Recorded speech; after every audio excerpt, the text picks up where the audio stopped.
সুপ্রিয় দর্শক, সিলেট টুডের সরাসরি সম্প্রচারে আপনাদের সবাইকে স্বাগতম। দর্শক, আমরা এই মুহূর্তে অবস্থান করছি সিলেট নগরের উপশহর এলাকার 13 রতন এলাকায় এবং এখানকার যে বন্যার যে সর্বশেষ পরিস্থিতি সেটি আপনাদের সামনে তুলে ধরার জন্য আমরা আজকে লাইভে সংযুক্ত হয়েছি। দর্শক, আপনারা দেখতে পাচ্ছেন যে আসলে 13 রতন বাজারের পাশে যে বসত ভিটাগুলো রয়েছে সেগুলো কিন্তু আসলে বন্যায় প্লাবিত ছিল এবং আজকের আবহাওয়া কিছুটা আর্দ্র থাকার কারণে কিন্তু যে এসব বসত ভিটার মানুষজন কিন্তু আবার তাদের বসত ভিটায় ফিরে আসছেন এবং যে ক্ষয়ক্ষতি হয়েছে বন্যায় এবং যা কিছু বাড়িঘর নষ্ট হয়েছে কিছু কিছু অংশ সেগুলো আসলে মেরামত করার চেষ্টা করছেন এবং স্থানীয়রা বলছেন যে আসলে এখনো কিন্তু বন্যার পানি আসলে কমতে শুরু করেনি এই এলাকায়।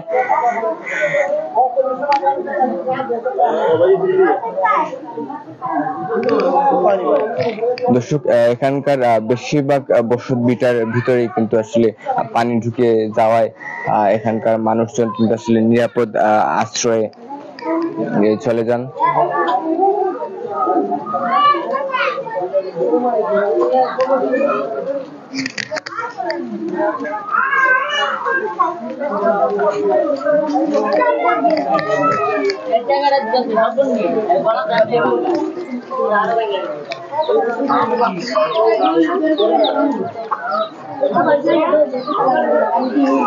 দর্শক, এখানকার যে 13 রতন কলোনি রয়েছে সেই কলোনির যে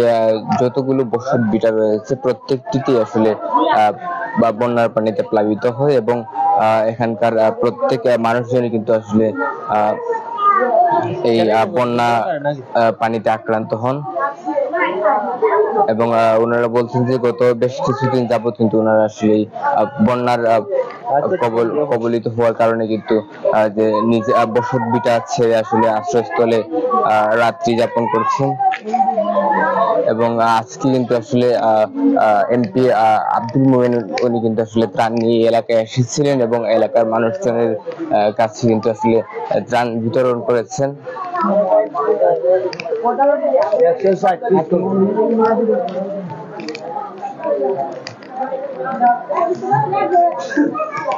এবং আজকের আবহাওয়া আজকে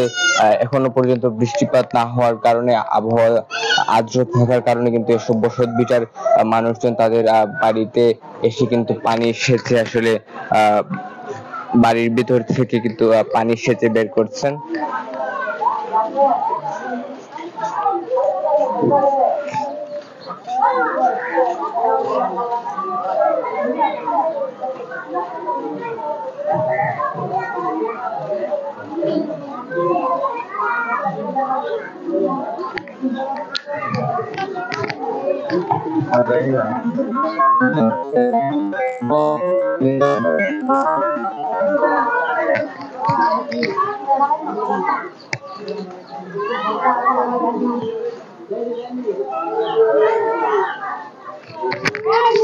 দর্শক, সিলেটের প্রত্যেকটি নিম্নাঞ্চলে কিন্তু আসলে এই আকস্মিক বন্যার কারণে প্লাবিত হয়েছে এবং সবাই কিন্তু আসলে বেশ একটি দুর্ভোগের মধ্যে পড়েছেন এবং যে এখানকার মানুষজনের সাথে আমরা কথা বলে জানতে পেরেছি যে আসলে পানি কিন্তু এখনো পর্যন্ত কমতে শুরু করেনি, এখনো পর্যন্ত আসলে পানি আগের মতোই রয়েছে এবং আশা করা যাচ্ছে যে আজকে যদি বৃষ্টিপাত না হয় তাহলে কিন্তু আসলে পানি কমার একটা সম্ভাবনা রয়েছে এবং আমরা উপশহরের বিভিন্ন জায়গায় দেখেছি যে এখনো পর্যন্ত আসলে পানি রোডের মধ্যে রয়ে গিয়েছে, এখনো কিন্তু আসলে রোড থেকে পানি নামেনি এবং এখানকার মানুষজন কিন্তু আসলে পানির মধ্যে কিন্তু আসলে চলাচল করছেন এবং যে এখানকার যে রান্না বান্নার যে আসলে প্রক্রিয়াটা সেটি কিন্তু তারা তাদের পাশের বাসায় অথবা যেখানে আসলে অন্যান্য পাড়ায় গিয়ে ওনাদের পরিচিত জনদের বাসায় আসলে রান্না বান্নার কাজটা আসলে করছেন এবং এখানকার প্রত্যেকটি চুলা এমনকি ওয়াশরুম থেকে শুরু করে বসত ভিটা সবকিছু আসলে পানির নিচে রয়েছে।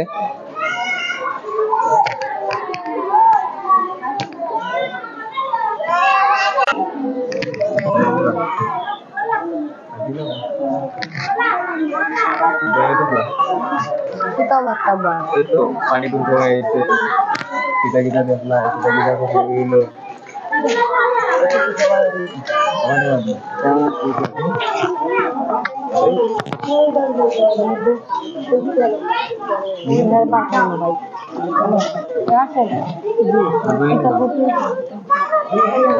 এখানে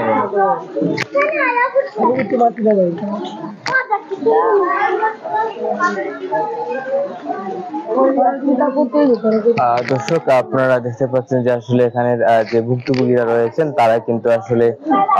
তাদের বাড়ির পাশে যে শুকনো জায়গা রয়েছে সেখানে আসলে বসে রয়েছেন। আর এখানকার যে এই কলোনির যে পুরুষ মানুষ যারা রয়েছেন তারা কিন্তু আজকে এই আকস্মিক বন্যার কারণে কোনো কাজ না থাকায় কিন্তু তারা আসলে নিজ বাড়িতেই অবস্থান করছেন এবং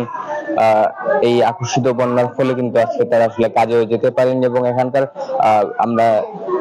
এখানে এসে যেটি জানতে পেরেছি সেটি হচ্ছে এখানকার বেশিরভাগই মানুষই কিন্তু আসলে যে ভ্যান দিয়ে আসলে সবজি সহ বিভিন্ন ধরনের জিনিসপত্র বিক্রি করে থাকেন এবং তারাও কিন্তু আসলে আকস্মিক বন্যার কারণে বাসা থেকে ভ্যান নিয়ে বের হতে পারছেন না রাস্তায় পানি থাকার কারণে, যার ফলে তাদের একটি আসলে আর্থিক যে ব্যাপারটি রয়েছে সেটি আসলে বেশ একটি দুর্ভোগে পড়তে হচ্ছে।